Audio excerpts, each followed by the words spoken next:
سر بتائیں یہ جو کچھ ہوا میاں شہباز شریف کی گرفتاری کے حوالے سے کیا سمجھتے ہیں کہ اے پی سی کے بعد ایسے جو اقدامات ہیں ان کا پس منظر کیا ہو سکتا ہے؟ دیکھیں میں سمجھتا ہوں جی کہ فاشزم کی انتہا ہے اور یہ چند لوگ ایک گٹھ جوڑ ہے اور وہ اپنی اس طرح کی مرضی کے پاکستان میں معاملات کو ہینڈل کر رہے ہیں اور مجھے تو کوئی بظاہر وجہ نظر نہیں آتی کہ میاں شہباز شریف کی گرفتاری کیوں اس کی ضرورت تھی. کافی عرصہ وہ کسٹڈی میں تھے نیب کے.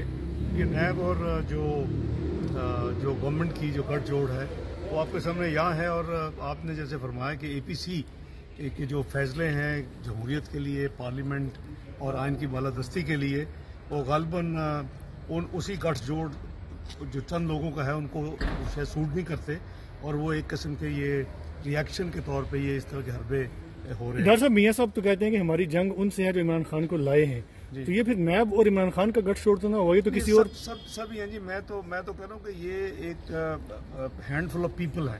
دیکھیے اس پہ ادارے ان ٹوٹیلٹی نہیں ہوتے, یہ چند لوگ ہی ہوتے ہیں اور وہ جو نیکسس بنتا ہے چند لوگوں کا وہ پھر اس طرح کا ایک ان کا اپنا میوچل انٹرسٹ بھی ہوتا ہے اور وہ ایک پلان کرتے ہیں. جیسے ہماری حکومت کو ٹارگٹ کیا گیا, مسلم لیگ نون کو سے الیکشن چوری کیا گیا, ہم الیکشن جیت رہے تھے. تو اب تو ساری دنیا دیکھ چکی ہے یہ ساری چیزیں. Thank you very much.